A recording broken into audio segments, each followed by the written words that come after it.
자, 오늘 하나님 말씀 종려주일 주님 말씀을 우리 같이 보겠습니다. 오늘 말씀은 우리가 잘 아는 누가복음 19장 조금 깁니다. 33절부터 44절입니다. 누가복음 19장 33절에서 44절까지.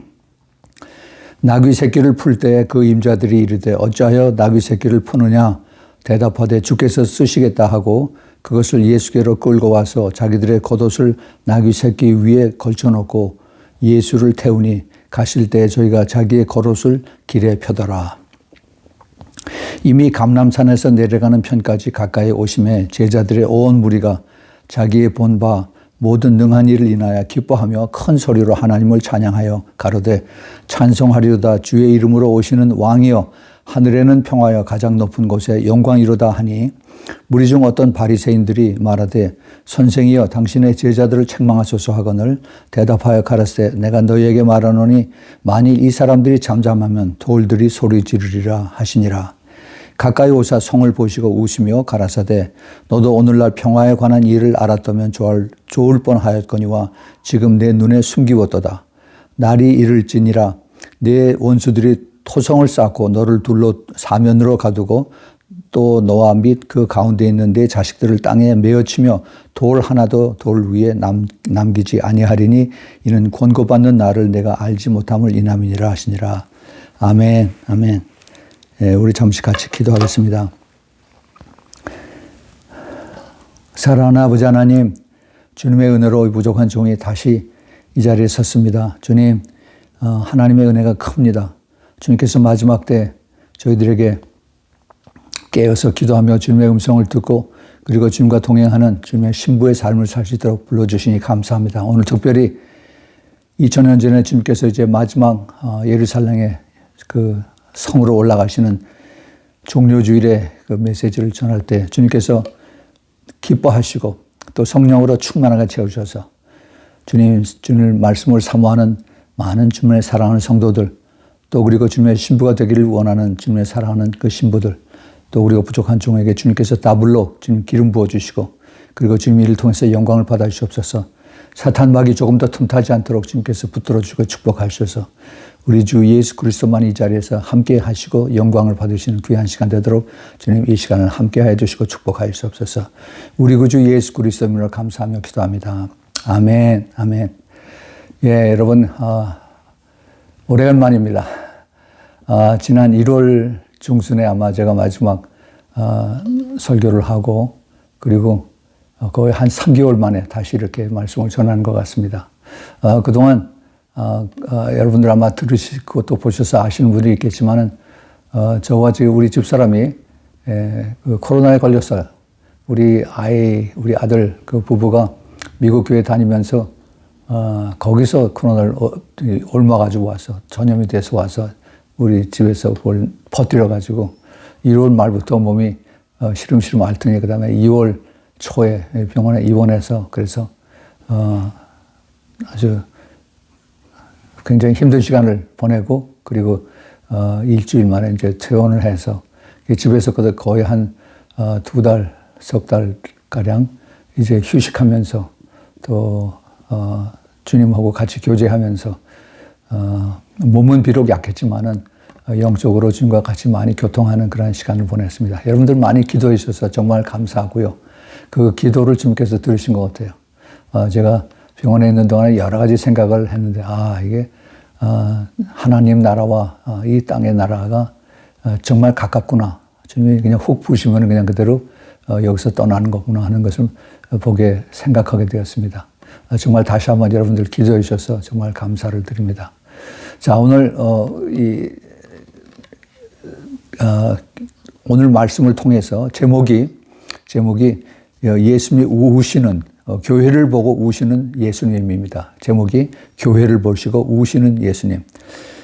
그동안 제가 신부교회를 섬기면서 많은 종려주일과 부활절을 도왔습니다. 그때 저희들이 전했던 메시지들이 주로 돌들이 소리를 지르리라 하는 이 메시지를 가지고 많이 전했습니다. 그 당시에 그 제목들은 돌들이 소리를 지르리라, 돌들이 소리를 지르는 세대라고 하는 그러한 제목으로 메시지를 많이 전했습니다.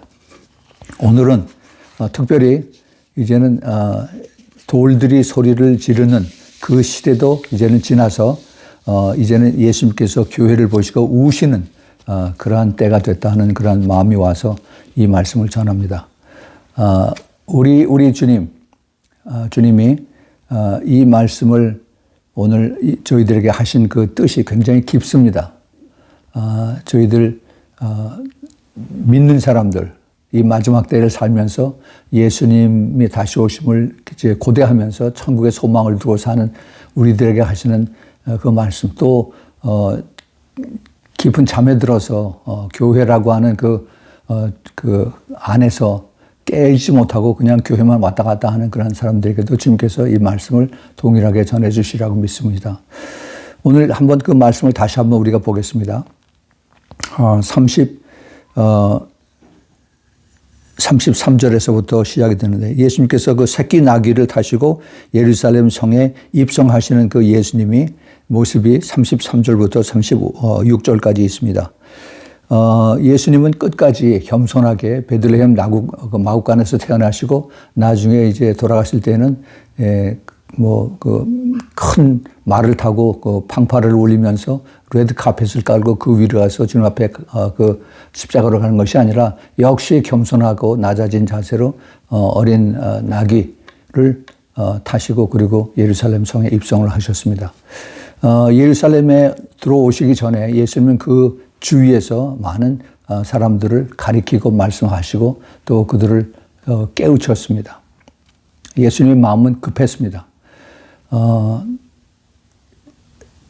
하나님께서 아버지 하나님이 이 땅에 예수님을 보내시고 나서 예수님과 그 친밀하게 영적으로 교제하면서 그러면서 아버지의 마음에 합한, 아버지의 마음에 꼭 들은 그러한 그 외아들, 독생자 예수 그리스도가 그렇게 쭉 살아왔죠. 거의 한 30여 년 가까이 무명으로 그 나사렛의 한 작은 동네에서 자기 어머니 마리아와 그 다음에 그 또 동생들이 같이 살면서 아무 그 표식이 없이 이렇게다가 30살이 거의 다 돼서 그래서 이제 주님께서 맡겨주신 그 공생애라고 그러죠. 퍼블릭 미니스트리를 이제 시작을 했습니다. 우리 주님께서 이 땅에 오셔서 잠시 동안 한 3년 반 정도의 그 짧은 기간 동안에 주님이 그 초점을 아주 역점을 두셔서 그래서 가르치시고 말씀하시고 한 부분이 이 크게 나누면 세 가지로 나눌 수가 있습니다. 제일 먼저 죄를 깨닫고 회개하라는 겁니다. 그 당시에 모든 사람들이 하나님을 믿는 소위 종교적인 강한 그러한 사람들이었어요. 유대 사람들이. 그래서 안식일이면 전부 다 회당에 들어가서 랍비들이 가르치고 또 바리새인들 서기관들이 가르치는 걸 가서 잘 듣고 그들이 가르치는 내용에 주던 그 포커스가 우리가 지금 로마의 식민지에 살고 있는데 이제 다윗 왕이 다시 오시면은 그러면 우리를 다시 해방시키고 옛날에 모든 그 다윗 왕 때 온 그 중동 지방을 다 통일했던 그런 나라가 우리에게 올 것이다라는 것을 강조하면서 그런 그 눈에 보이는 이런 왕국들을 굉장히 강조하면서 그날이 오기를 우리 같이 기도합시다라고 하나님 말씀을 물론 그 당시엔 구약 성경이죠. 그걸 풀어서 얘기를 했습니다. 그것에 익숙해져 있던 모든 그 종교적인 유대인들 이들이 이제 그렇게 믿고 있었었는데 근데 주님이 오셔서 예수님이 오시고 난 다음에 젊은 랍비가 돌아다니면서 그것이 아니고 토라 부분을 이제 영적으로 그걸 풀이해서 그들이 듣기 어려운 그런 얘기를 이제 듣기 쉬운 얘기로 주님께서 풀어서 가르쳐 주셨습니다.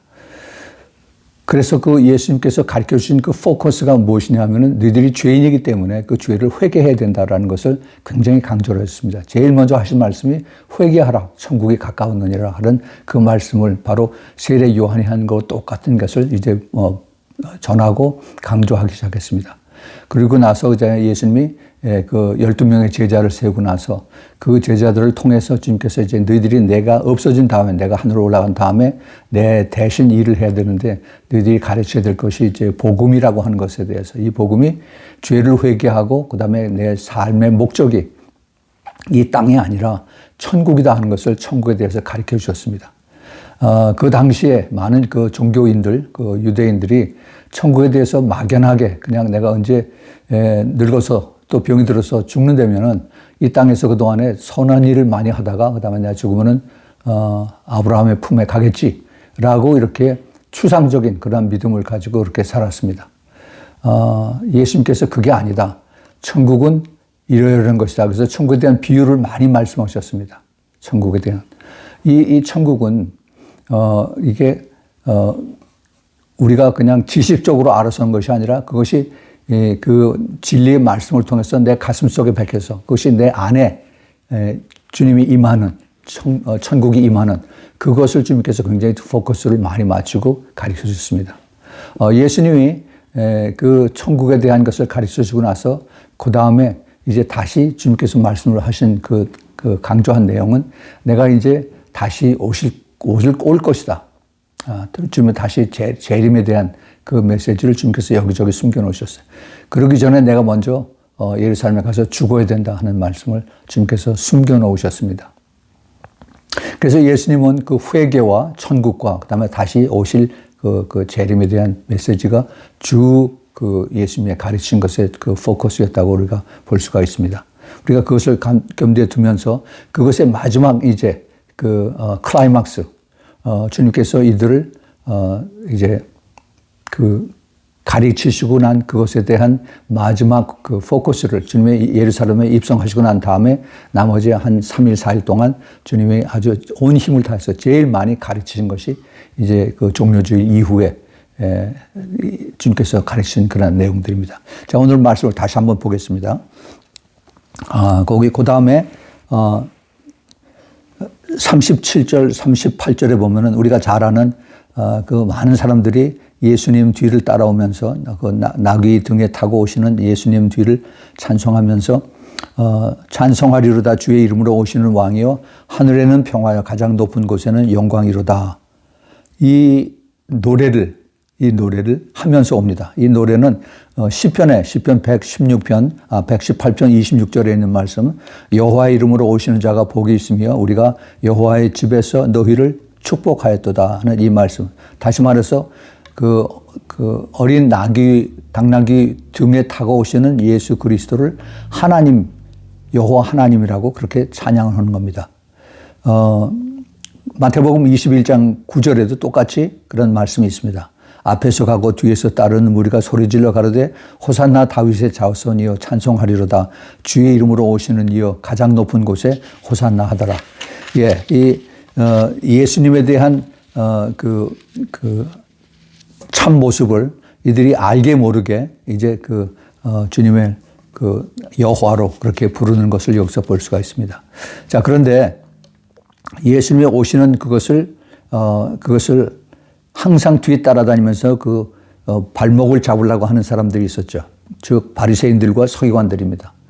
이 바리새인들, 종교 지도자들이라고 하는 이 사람들, 이 사람들을 그 성경 복음서에 사복음서에 보면은 예수님은 자기를 따르는 많은 사람들을 주님께서 사랑하시고 또 병난 사람들 고쳐주시고 또 죽은 사람을 살리시기까지 하면서 많은 사람들에 대한 compassion, 동정심, 또 사랑하는 마음, 또 그들을 가르쳐 주고자 하는 마음, 그 마음이 어디 가나 예수님이 있었습니다. 그런데 딱 한 가지, 예수님이 화를 내고 진노하신 상대가, 대상이 누구냐 하면은 당시에 말씀들을 가르친다고 하는 종교 지도자, 제사장들과 그다음에 서기관들과 그리고 바리새인들, 서기관들은 말씀들을 받아 적는, 지금으로 말하자면 신학교 교수들입니다.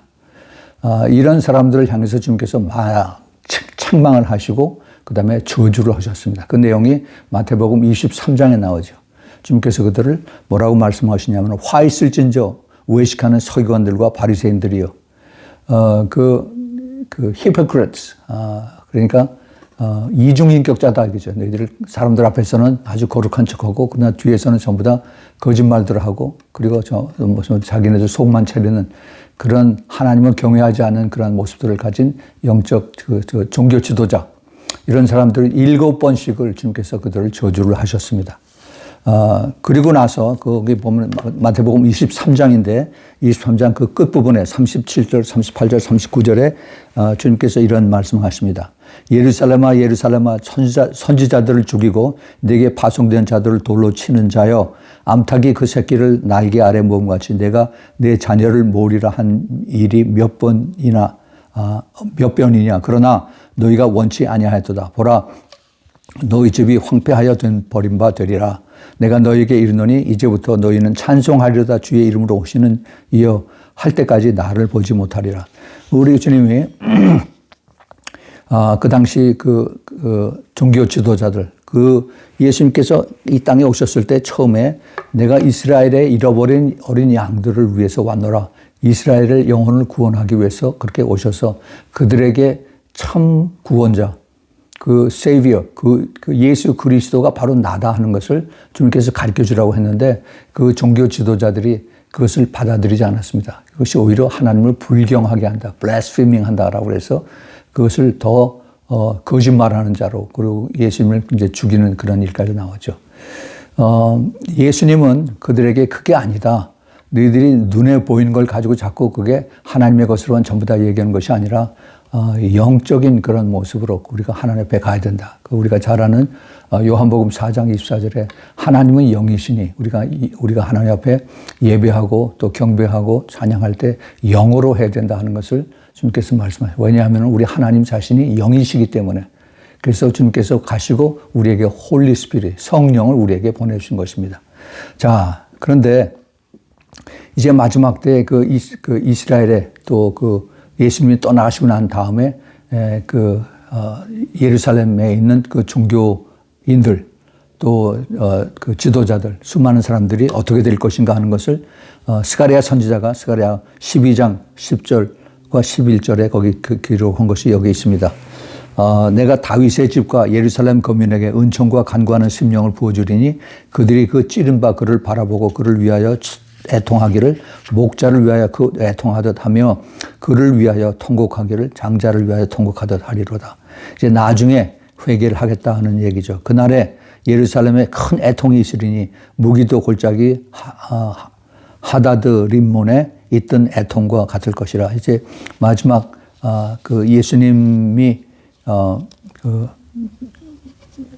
돌아가시고 부활하시고 승천하시고 난 다음에 AD 70년에 유대인들이 엄청나게 그 예루살렘에서 이제 학살을 죽임을 당하죠. 그뿐만 아니라 이제 마지막 때 그 이스라엘과 예루살렘에 있는 많은 사람들이 이제 죽임을 당하고 고통당하는 것까지 포함해서 주님께서 이것을 다 보시고 말씀하시는 것을 우리가 볼 수가 있습니다. 그 예수님이 오시는 그 예루살렘에 다시 입성하시는 그러한 내용을 우리가 이렇게 눈으로 그려보면서 예수님께서 이들에게 하시는 말씀이 바로 우리들에게 하신 말씀이다 하는 것을 여러분 한번 좀 속으로 깊이 생각을 해보시기 바랍니다. 종교 지도자들이 그러니까 말하자면 그 당시에 항상 예수님의 발목을 잡는 사람들이 바리새인들이었어요. 오늘날의 목사들입니다. 그 예수님 가는 곳마다 뒤를 따라다니면서 몰래 이 예수라고 하는 사람이 이 랍비라고 젊은 랍비가 무엇을 하나, 뭘 얘기를 하나, 주로 자기네들이 책을 잡는 것이 안식일에 병 고치는 이거를 큰 아주 그 걸림돌로 만들어서 그래서 예수님을 이제 자기네들이 가르친 거에 정반대되는 그래서 죽여야 된다 하는 그런 결론까지 내리죠. 자, 그런 사람들이 예수님을 높이는 척 하면서 예수님을 항상 그 뒤를 따라다닙니다. 오늘도 거기 보면은 그 39절 그 끝부분과 그 다음에 40절에 선생이여 당신의 제자들을 책망하소서 하거늘 대답하여 가라사대 내가 너희에게 말하노니 만일 이 사람들이 잠자면 돌들이 소리를 지르리라. 이 말씀을 주님께서 하셨습니다. 너무나 유명한 말이죠. 근데 사실은 예수님은 이 말씀을 그 구약 선지자들이 한 말을 그대로 인용한 것 뿐입니다. 그 하박국 2장 10절 11절에 이런 말씀이 있어요. 내가 여러 민족을 멸한 것이 내 집에 욕을 부르며 내가 너로 내 영혼에게 죄를 범하게 되는 것이 되었도다. 담에서 돌이 부르짖고 집에서 들보가 응답하리라. 이것이 사람이 하는 것이 아니라 하나님께서 그 돌들을 통해서도 그렇게 너희들에게 이것을 가르침을, 깨달음을 주겠다 하는 그 말씀을 하십니다. 그 다음에 계속해서 12절, 13절을 보면은 피로 읍을 건설하며 불의로 성을 건축하는 자에게 화 있을진저 민족이 불탈 것으로 수고하는 것과 열국이 헛된 일로 건부하게 되는 것이 만군의 여호와께서로서 말미암이 아니냐. 이 마지막 경고와 회개의 기회를 주시는 하나님이십니다. 예수님이십니다. 자, 그리고 나서 이제 우리가 오늘 그 말씀의 포커스가 된 그 말씀이 그 41절에 있는 말씀입니다. 가까이 오사. 어디에 가까이 갑니까? 예루살렘 성. 다시 말해서 예루살렘의 가장 그 핵심이 되는 큰 성전이 있어요. 성전. 종교인들이 거기에 항상 모여 있고 그 안에서 이제 예배를 드리고 이 말씀을 읽는 그 예루살렘 성 안의 성전. 그 성전은 여러분 잘 아시겠지만은 솔로몬이 제일 먼저 그것을 지었습니다. 솔로몬이 제일 큰 성전을 지었죠. 그리고 나서 성전을 짓고 난 다음에 자기 성전을, 자기가 살 궁전을 또 지었어요. 그 성전을 지을 때 7년이 걸렸는데 자기가 사는 그 궁전은 13년을 걸려서 더 크게 진 것 같습니다. 근데 다 그걸 바빌론 왕국 때 다 허물어 갔어요. 그러고 나서 이제 헤롯 왕 때 그 유대인들의 그 관심을 살라고 거기에 큰 성전을, 그 템플을 거기다 지어놨습니다. 그래서 그 유대인들이 그 안에서 거기서 예배를 드리고 또 하나님을 예배한다고 해서 이제 사람들에게 성전세를 걷어들이는 그런 것을 했지요. 그것을 사람들이 오랜 전통으로 따라가면서 이제 그 1년에 세 차례 절기가 되면은 항상 예루살렘 와서 그 템플 안에서, 그 성전 안에서 이제 예배 드리고 건물을 갖다 드리고 하는 이러한 전통이 오랫동안 계속이 됐습니다. 그런데 그 성전을 보시고 예수님께서 우셨어요.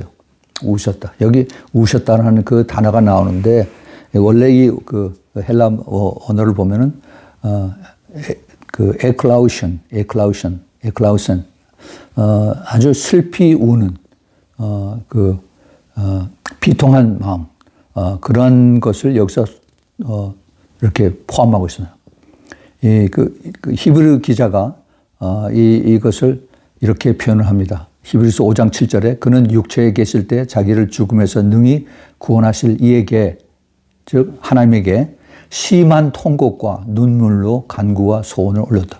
그러니까 예수님은 그 아버지하고 교통을 하면서 기도죠, 기도하면서 많은 애통하는 마음과 그 다음에 통곡과 눈물로 기도를 올리고 그 소원을, 주님 앞에 기도를 이렇게 부탁합니다.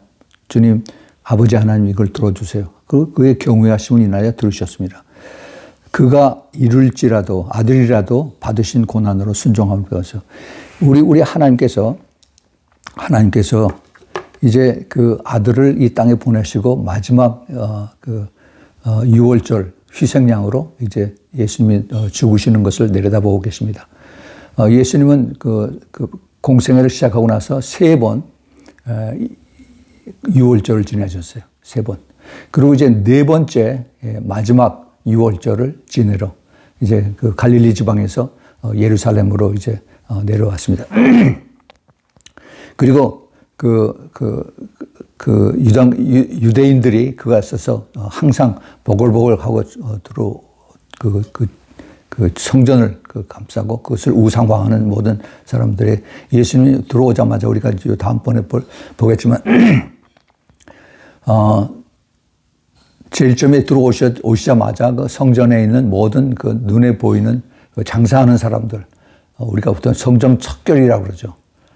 그것을 다 쫓아냅니다. 발로 걷어차고 그 다음에 그 사람들 다 상을 뒤집어 엎고, 참 우리가 왜 그러실까 그렇게 생각하는데 우리가 많은 깊은 깨달음을 우리가 받아야 됩니다.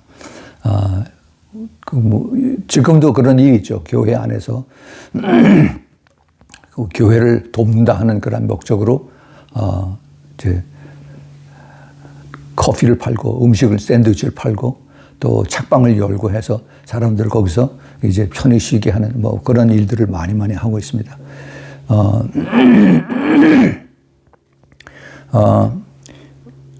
성전을 우상화하는 그 제사장들, 또 종교 지도자들, 2000년 전에 그 종교 지도자들의 모습입니다.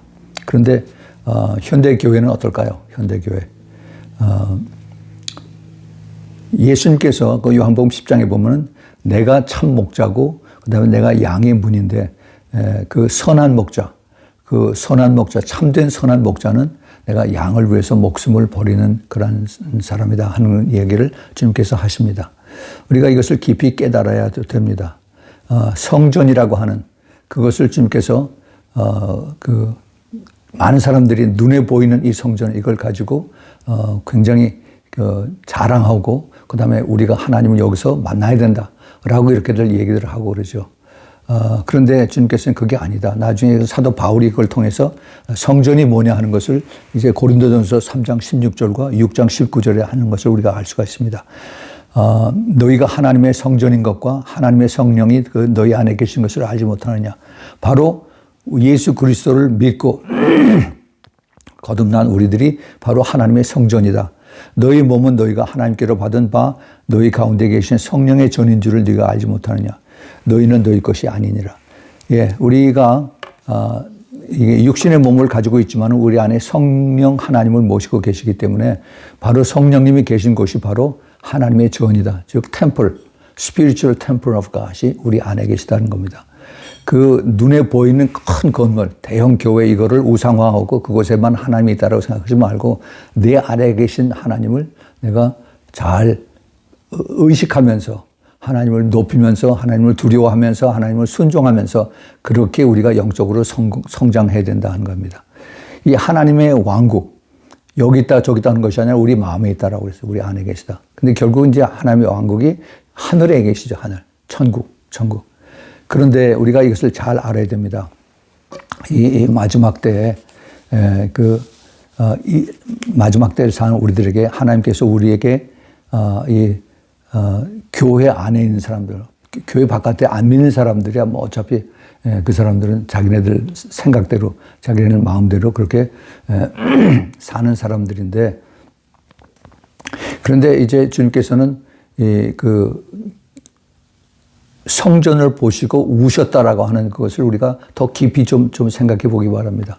2000년 전에 그 종교 지도자들, 바리새인들과 서기관들과 그다음에 그 제사장들 이들이 그 성전을 감싸면서 거기서 모든 종교 행위를 하면서 자기네들 욕심을 채우고 그다음에 사람들 그 참된 진리를 가르치지 못한 이것을 주님께서 너무너무 속상해하시고 그다음에 이들에 대한 그 저주를 퍼부으셨죠. 예.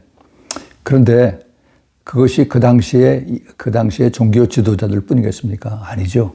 지금 마지막 때를 사는 교회 리더들에게 똑같은 말씀을 하시면서 주님께서 우셨다라고 그랬습니다. 통곡을 하신 겁니다.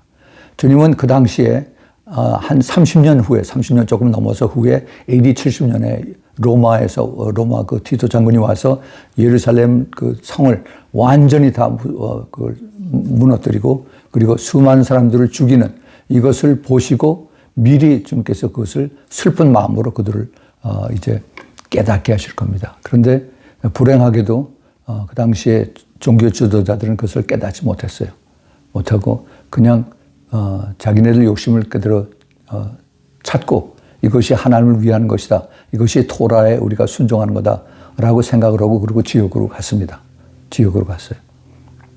예수님께서 이 우셨던 그 애통하는 그 비통한 마음으로 우셨던 것이 예수님이 2번을 우셨습니다.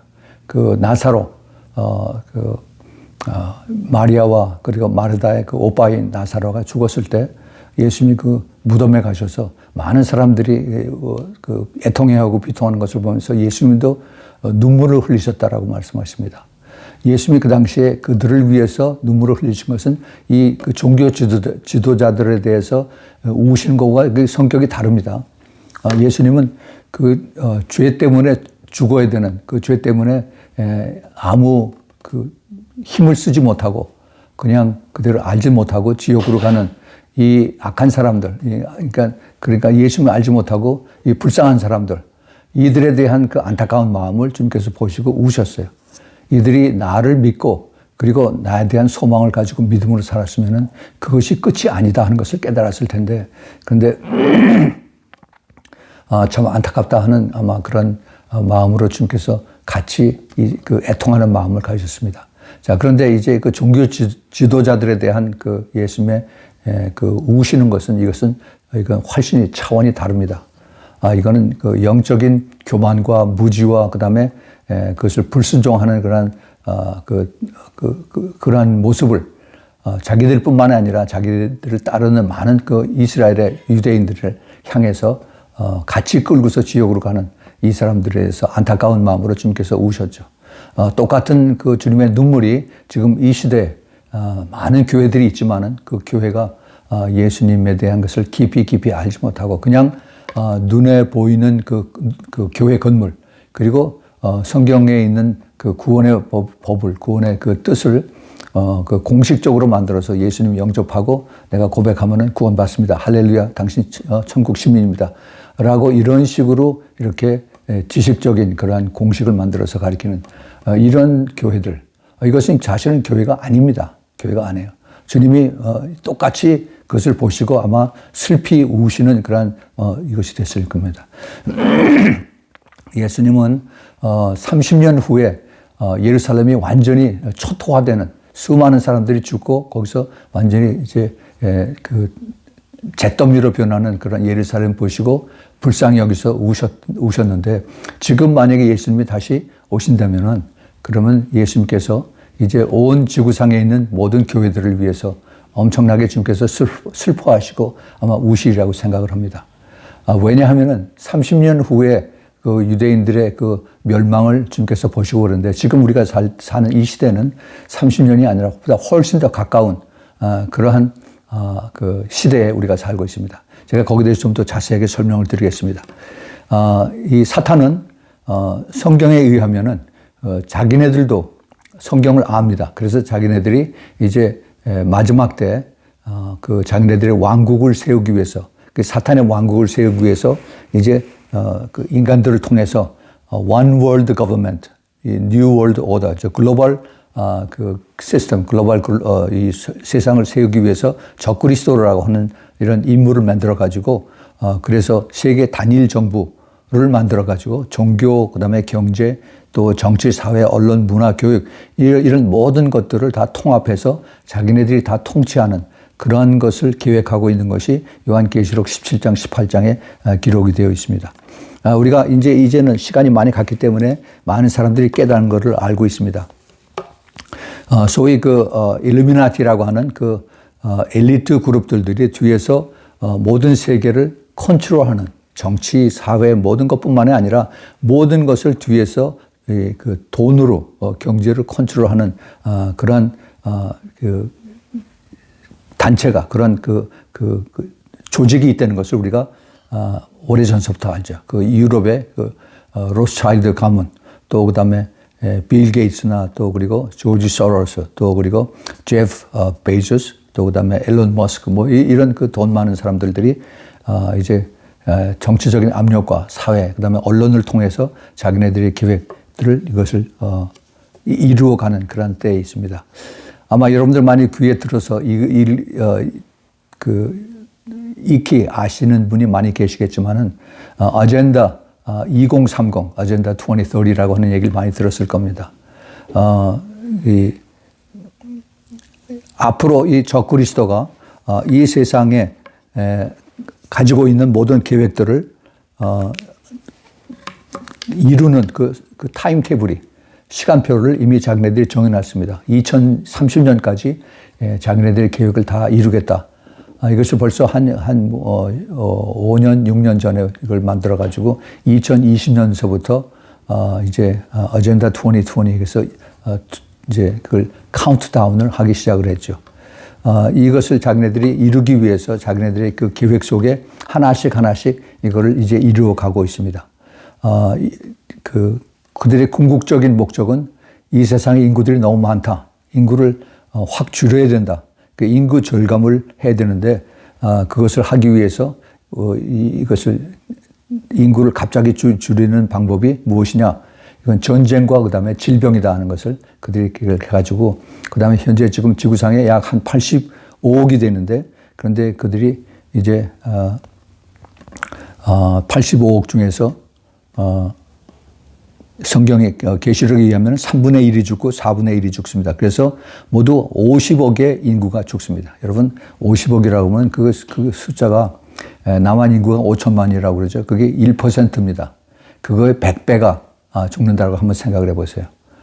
그것이 적그리스도와 그다음에 그들이 계획하고 있는 그 자기네들의 어젠다입니다. 어젠다. 그 자기네들의 그 계획 속에 있는 것은 우리가 지금 그것을 겪어온 지난 2년 동안 겪어온 그 코비드와 그다음에 그 핵무기 이것을 통해서 자기네들의 목적을 이루겠다 하는 그러한 계획들이 이미 벌써부터 가지고 있습니다. 구약 성경에 보면은 하나님께서 그 이스라엘 백성들이 말을 안 듣고 그럴 때 그들을 혼내게 하시는, 그들을 심판하시는 방법이 세 가지가 있었어요. 그래서 그 세 가지가 그 칼과 기근과 역병이라고 하는 이 세 가지를 주님께서 사용하셔서 그래서 이스라엘 백성들이 불순종하는 것을 이제 가르치고 훈련내고 그다음에 혼내서 그들이 다시 회개하고 돌아오게끔 하시는 것이 하나님의 방법이었습니다. 지금 이 시대에는 새로운 방법으로 그냥 똑같습니다. 하나님의 방법은. 그러면 칼과 기근과 역병이 뭐냐? 칼은 우리가 쉽게 이걸 이해합니다. 이것이 바로 전쟁이죠. 전쟁. 나라와 나라, 민족이 민족. 지금 우리가 그걸 보고 있죠. 러시아와 그다음에 우크라이나. 이것이 이제 점점 더 커져서 이제 그 북유럽 쪽에서만 있는 것이 아니라 이제 유럽 전체를 덮고 그다음에 이것이 중동으로 가고 그다음에 전 세계를 덮는 이것이 성경에 그렇게 기록이 되어 있어요. 에스겔서 38장 39장에서. 그래서 하나님이 이것을 간섭하시고 하나님이 역사하셔서 그래서 이제 마지막 때에 하나님의 그 심판이 임한다는 것이 우리가 성경에서 잘 아는 그 7년 환란을 우리가 눈앞에 두고 있습니다. 우리가 이 7년 환란을 눈앞에 두고 있다는 얘기는 지금 우리가 지금 보고 있는 이 One World Government, New World Order, 그 다음에 이 그 코비드와 그 다음에 전쟁과 인구 절감에 대한 이러한 계획들이 착착 진행되고 있는 이것을 보면서 이제는 이것이 30년이 아니라 예수님은 30년 후에 그 예루살렘 망할 것을 보시고 우셨는데 지금은 코앞에 있는 물론 그게 언제인지는 모르지만 우리가 지금 보고 있는 것은 그 7년 환란의 거의 그 중반에 해당하는 것들을 이제 이루어지는 그 조직과 그 시스템과 그다음에 모든 계획과 그다음에 그 소프트웨어들을 우리가 지금 보고 있는 겁니다. 그 경제를 이들이 이제 초점을 두고서 우리를 컨트롤하는 그 메커니즘을 잡고 있는데 이 경제, 국가, 사회, 언론, 이 모든 그 교육 이런 정책들이 우리가 이미 많이 들어서 알고 있는 그 WEF라고 하죠. World Economic Forum이라고 하는 재작년서부터 이제 그 이름이 나타나기 시작하는 클라우스 슈와브라고 하는 이 사람이 이것을 이제 거의 한 30여 년 전서부터 이것을 만들어 가지고 많은 사람들을 훈련을 시켜왔습니다. 스위스에서 본부를 두고 다보스라고 하는 곳에. 그래서 거기서 그 자기 그 제자들을 키우기 시작을 했어요. 그 제자들이 누구냐? 유럽의 리더들, 그 다음에 그 남미, 그 다음에 그 북미 모든 곳의 리더들이 거기 다 조금씩 다 동원됐습니다. 거기에 그 이름이 올려진 사람들, 거기 멤버로 오랫동안 교제한 사람들이 바로 푸틴이었었고, 그 다음에 그 독일 총리였던 앙겔라 메르켈이 있었고, 그 다음에 그 프랑스 대통령이었던 마크롱, 또 캐나다의 그 젊은 총리 저스틴 트루도 뭐 이런 사람들 또 그 지금 우크라이나의 젤렌스키 이 사람도 다 그 클라우스 슈와브의 그 제자들이었습니다. 이 사람이 가리킨 것이 뭐냐면은 전 세계를 우리가 하나로 다 통치하기 위해서 소셜리스틱 그 거버먼트를 만들어야 된다. 겉으로는 얘기를 안 하지만 이것이 우리가 하나가 돼야 된다. 이것이 One World Economic System입니다. 이렇게 하기 위해서 모든 사람들을 컨트롤하는 메커니즘, 컨트롤하는 그 제일 베이스가 바로 지금 코로나로 우리를 지금 목을 조여오고 있는 겁니다. 굉장히 성공적이었어요. 예. 그래서 이것에 테스트를 했는데 모든 사람들이 잘 따라오는구나 하고서 그 다음 단계가 이제 사람들의 모든 경제 시스템, One World Banking System을 했어요. 그래서 이 뱅크, 모든 사람들의 그 은행 어카운트나 그 다음에 크레딧 카드 인포메이션 이런 것들을 전부 다 컨트롤하는 메커니즘이 이제 그 다음 단계에서 그 월드 뱅킹 센트럴 뱅크 시스템 이것이 이제 그 현금이 없어지고 디지털 머니로 변화되면서 자기네들이 그렇게 컨트롤할 수 있는 다 들여다볼 수 있는 그런 메커니즘이 생기는 겁니다. 이게 준비가 다 돼 있어요. 이제 미국도 그걸 따라가겠다라고 그렇게 준비를 하고 있습니다. 이것을 보면은 이제 마지막 적그리스도가 온 세상을 통치하는 그런 메커니즘이 착착착착 준비가 된 것이 있어요. 예수님이 그걸 보시면 어떻게 하실까?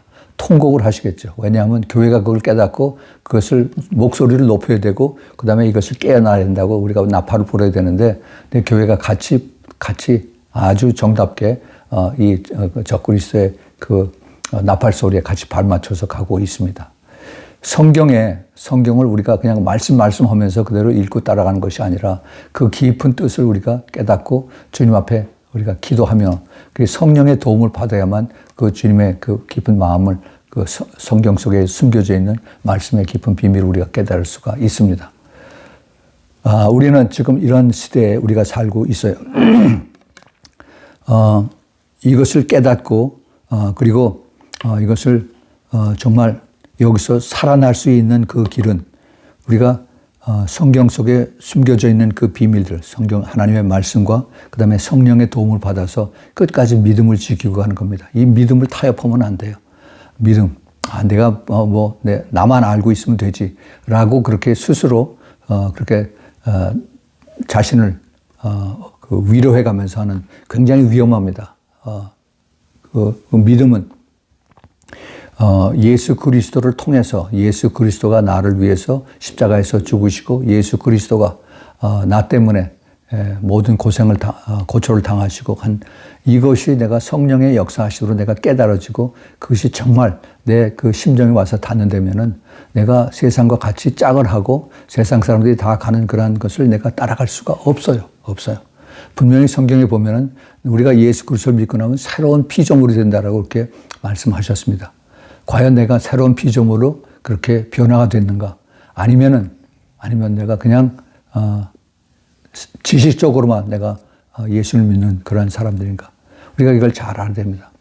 우리는 지금 이 코로나 바이러스가 이것이 이제 점점 조용해져 가는 것 같죠. 많은 교회들이 기도하기를 주님 우리 코로나 바이러스 이전으로 돌아가게 해 주십시오. 그렇게들 기도를 시킵니다. 그렇게 기도합니다. 여러분 혹시 다니시는 교회에서 그러한 기도를 한다면은 그 교회 목사님이나 장로님들을 위해서 기도하십시오. 코로나 이전으로 절대 그렇게 되지 않습니다. 그렇게 돌아갈 수가 없고 점점 더 악해지고 점점 더 빨리 이렇게 변화되는 것을 우리가 영적으로 깨달아야 됩니다.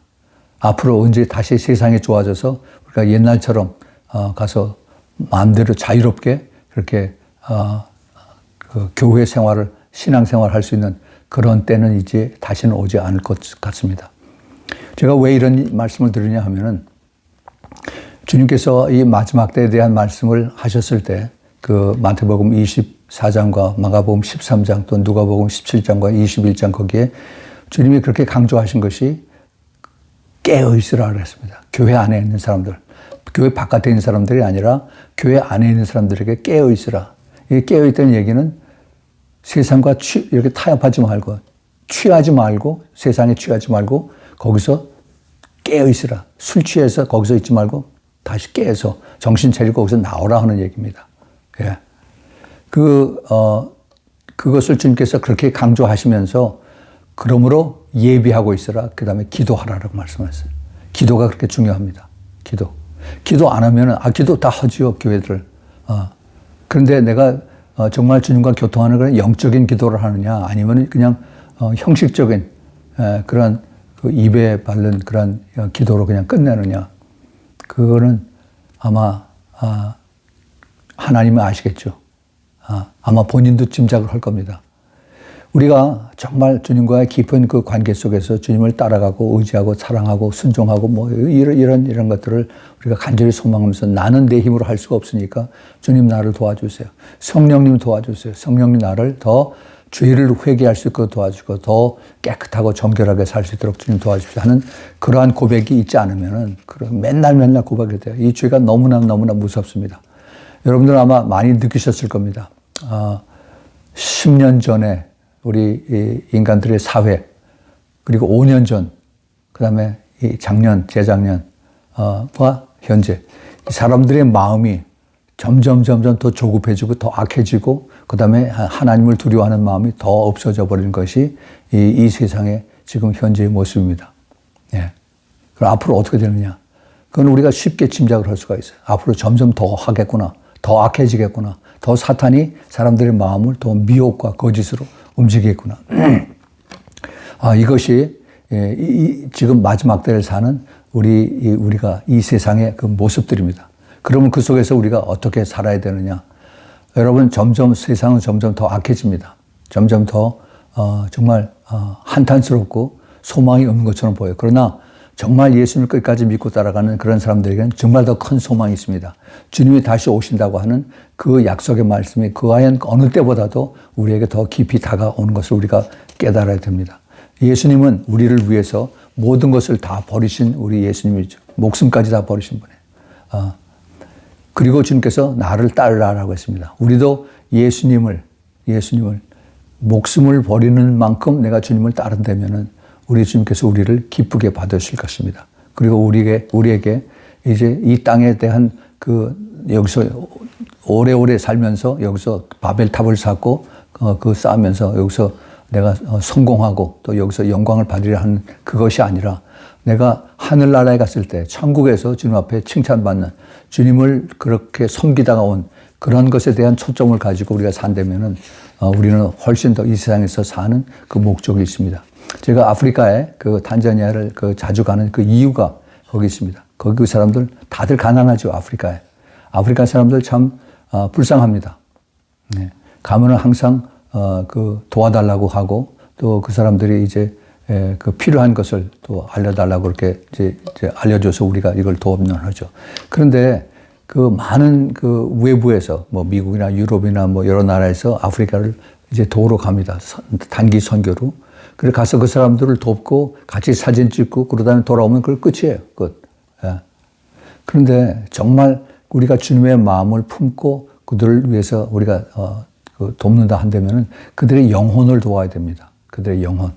다시 말해서 우리가 아프리카에 가는 것은 저희들이 가는 그 목적은 그 영혼 구원을 위해서 이 마지막 때 주님의 마음을 품고 한 영혼을 더 구하기 위해서 우리가 거기 간다면 주님께서 기쁘게 역사하실 것입니다.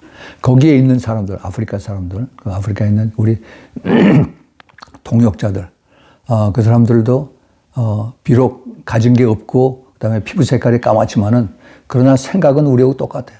우리보다 훨씬 더 진지하게 생각했습니다. 이 사람들이 우리 아프리카에 왔는데 우리는 필요한 것을 우리가 도와달라고 얘기를 하지만은 이 사람이 정말 우리 영혼들을 사랑해서 그래서 와서 우리를 돕느냐 아니면은 자기네들 선교 헌금 걷어가지고서 와서 우리한테 선심 쓰고 가느냐 이 사람들이 훨씬 더 잘 알아합니다. 더 잘 알아요. 예. 그래서 우리가 이런 것을 가지고 그 영혼들을 사랑하고 그걸 같이 나누고 우리의 가는 목적이 궁극적인 목적이 제가 항상 우리 기도팀들에게 말씀드리지만은 이건 total transformation. 그들을 도와주고 그들을 위해서 기도하고 그렇게 해서 그들이 이 영혼이 변화되는 겁니다. 영혼이 변화되는. 그래서 그들도 예수 그리스도의 제자로서 예수 그리스도의 참된 신부로서 우리가 같이 가는 그런 비전을 심어주고 그런 비전과 함께 같이 우리가 기도하고 그리고 또 같이 또 다른 불악 사람들, 다른 리전, 다른 동네 사람들을 우리가 그들을 돕는 겁니다. 거기에 대해서 우리가 같이 나눌 일들이 많이 있는데 정말 이제 우리가 지금 이 시대에 이제 앞으로 많은 어려움이 옵니다. 그 중에 큰 어려움이 뭐냐면 식량이에요. 식량. 점점 그 식량난이 옵니다. 제가 그래서 이것을 가지고 우리가 기도하면서 요셉의 곡물 창고라고 하는 이런 그 비전을 가지고 에티오피아에 지금 유기농 에티오피아 그 탄자니아의 그 유기농 그 센터를 거기다가 이제 가리키고 또 그 이론과 실기를 또 준비하고 하는 이런 것을 시작을 벌써 했습니다. 우리는 하나님의 마음을 품고 그다음에 하나님의 뜻대로 우리가 이것을 보면서 이것이 저희들이 하는 것이 아니라 우리는 성령님의 인도하심 속에 우리가 그냥 순종하고 따라가면 결국 이 일을 하시는 것은 우리 주님이세요. 성령 하나님이십니다. 그래서 우리 주님이 이를 통해서 영광을 받으시고 우리는 주님 앞에 감사합니다. 무익한 종입니다 하고 그렇게 고백할 뿐입니다. 여러분들이 이것을 위해서 깨닫고 기도하면은 주님께서 같이 기뻐하실 것입니다. 우리가 이 땅에서 오래오래 살리라고 저는 그렇게 생각지 않습니다. 하나님께서 이제 저희들에게 이 마지막 이 단계의 삶을 주님께서 우리에게 보고 계십니다. 주님이 현대 교회를 보시고 우신다고 하는 것이 오늘 설교의 제목인데 우시면서 그 가운데 주님께서 찾고 계시는 분이세요. 주님이 지금 타락한 교회 정말 그 모든 그 영적인 충만함이 없어진 그러한 그런 교회가 뭡니까? 바로 라오디게아 교회, 라오디게아. 7교회 중에 있는 그 라오디게아 교회의 특징이 예수님이 그 안에 안 계십니다. 나를 들여보내달라고 그렇게 문을 두드리고 그리고 소리를 질러도 안에서 자기네들이 바쁘게 움직이고 그다음에 모든 프로그램이 다 있기 때문에 뭐 찬양과 경배 다 이렇게 해서 그래서 바깥에서 주님의 음성을 듣지 못합니다. 그게 무슨 뜻입니까? 그것이 바로 성령 하나님의 임재가 안 계시다는 얘기예요. 성령이 떠난 그런 교회입니다. 지금 그런 교회가 많이 있습니다. 근데 본인들이 몰라요. 제일 안타까운 것이 성령이 떠나는데도 성령이 떠난 줄 모르고 그리고 그냥 종교 행위로 교회를 왔다 갔다 하는 것입니다. 그 리더들이 그렇고 거기에 기도하는 사람들이 그렇고 거기에 불쌍한 양떼들이 그렇게 있습니다. 여러분들이 이것을 어떻게 이것을 받아들이는지 모르겠지만 저는 이거 보면 굉장히 마음이 쓰립니다. 이제 머지않아서 주님이 오셔서 그 소수의 그 신부들을 데리고 가시고 난 다음에 뒤에 left behind 되는 사람들 엄청난 이제 그 기근과 그다음에 환란과 그 전쟁과 그다음에 그 질병과 뭐 이런 걸 통해서 수도 없이 많은 사람들이 죽어 나갈 텐데 그거를 보지 못하고 그냥 옛날처럼 더 편하게 마음대로 먹고 마시고 여행하고 뭐 사고 팔고 하는 이런 것에 초점을 두고서 그렇게 신앙생활을 한다면은 여러분들 빨리 돌이키십시오. 만약에 그런 것을 깨닫지 못한다면은 그러면 그런 사람들로 하여금 같이 기도하도록 그것을 여러분들이 준비하시기 바랍니다. 세상은 빨리 변합니다. 주님께서 지금 깨어있는 사람들을 찾고 계시고 깨어있는 사람들에게 주님께서 귀한 그 소수의 사람들에게 주님께서 말씀을 전해 주십니다. 우리가 정말 어차피 우리가 죄를 짓고 그다음에 예수님을 알지 못하면은 영원한 지옥의 형벌로 들어가는 것이 우리 인생의 그 주어진 숙명입니다. 그런데 정말 하나님의 은혜로 우리가 예수 그리스도를 알게 되고 믿게 되고 만나게 되고 그다음에 성령을 우리가 모시고 그리고 가는 우리 주님 이것이 내가 믿음이 있고 그다음에 내가 또 많이 알아서 그런 것이 아니라 전적으로 주님께서 나를 찾아오시고 나를 만나주시고 나를 키워주시고 그리고 나를 부어주셔서 그래서 여기까지 끌고 오시는 우리 주님이시요. 그 주님이 나머지 모든 교회들을 보시고 주님께서 통곡을 하고 계신 것입니다.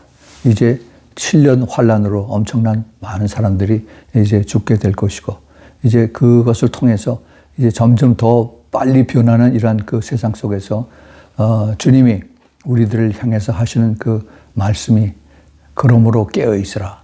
그러므로 예비하고 있으라. 기도하라 하는 말씀을 우리에게 점점 더 크게 말씀하십니다. 머지않아서 우리 신랑 예수님께서 이제 공중 강림하셔서 우리를 데려가실 그 날이 심히 가깝습니다. 주님이 이 시간에 마지막으로 찾고 계시는 신부를 주님께서 카운트다운을 하고 계시라고 생각합니다. 마지막 주님께서 부르시는 예수님의 참된 신부가 누구인지는 모르지만은 이제 주님의 하시는 일은 교회에 대한 하나님의 부르심이 끝나고 나면 이제 이스라엘을 구원하시는 것이 하나님의 그 계획입니다. 그것이 로마서 11장 25절, 26절에 있는 하나님의 말씀의 계획입니다. 성경에 보면은 성경에 거기가 한 3분의 1 이상이 그 성경에 예언적인 그런 말씀이 많이 있습니다. 주님의 그 예수 그리스도의 첫 번 오심과 그다음에 다시 오심에 대한 그런 것들이 직접 간접적으로 표시가 많이 되어 있어요. 교회가 깨어 있으면 이런 것을 가지고 소망을 가지고 기도하고 또 그리고 같이 또 붙들고 그리고 그 소망을 가지고 그렇게 살아갑니다. 만약에 기도하지 않으면 그런 것이 없으면 매일매일 똑같이 옛날에 우리가 편하게 잘 살고 잘 먹고 하던 이런 것을 기대하면서 그러면서 자꾸 안주하는 그런 곳에 있게 됩니다. 우리는 그것이 아니라 마지막 때에 우리가 더 깨어 있으면서 더 주님을 사랑하고 사모하면서 우리가 더 성숙해지고 더 깨끗해지고 더 거룩해지고 주님을 바라보고 가는 그러한 그 예수님의 참된 제자들, 예수님의 참된 신부들이 되는 것이 우리들의 궁극적인 목적입니다. 여러분 세상에 눈을 돌리지 마십시오. 예수님에게 초점을 맞추시고 이제 예루살렘 성으로 입성하시는 예수님, 마지막 죽으시기 위해서 올라오신 예수님을 우리가 포커스를 맞추고 다음 주일에 이제 주님 부활절에 대한 주님의 메시지를 다시 한번 계속하겠습니다. 우리가 이 땅에서 남아있는 그 시간이 얼마 많지가 않습니다. 끝을 어떻게 내가 잘 맞추느냐에 따라서 우리 주님 앞에 섰을 때 착하고 충성됐느냐 아니면 너는 악하고 게으르냐 하는 그러한 주님의 심판을 우리가 받을 것입니다. 여러분들 모두가 주님 앞에 섰을 때 정말 착하고 충성된 종이라 칭찬을 받는 여러분들이 되기를 바랍니다. 우리 같이 기도하겠습니다. 하나님 아버지 참으로 감사드립니다. 예수 그리스도의 은혜로 마지막 때를 살면서 우리가 주님을 바라보고 또 천국의 소망을 가지고 살 수 있도록 주님 저희들을 붙들어 주시니 감사합니다. 주님이 저희들 힘으로 하는 것이 아니라 오직 성령께서 저희들을 보호해 주시고 붙들어 주시고 믿음으로 끌고 가는 것을 저희들이 알기에 더욱더 주님 앞에 더 겸손하게 순종하고 따라가기 원합니다. 주님 이 메시지를 듣는 주님의 사랑하는 성도들 주님 꼭 붙들어 주시고 늘 깨어서 기도하면서 주님의 세미한 음성을 듣고 주님 앞에 서는 그때까지 끝까지 싸워서 이기는 주님의 사랑하는 성도들 되도록 꼭 도와주시고 축복하여 주시옵소서.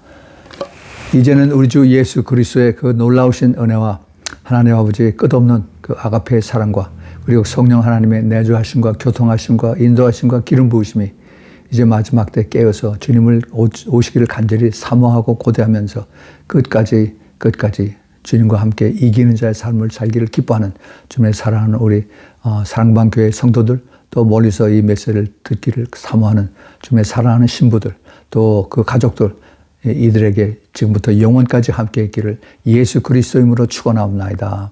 아멘.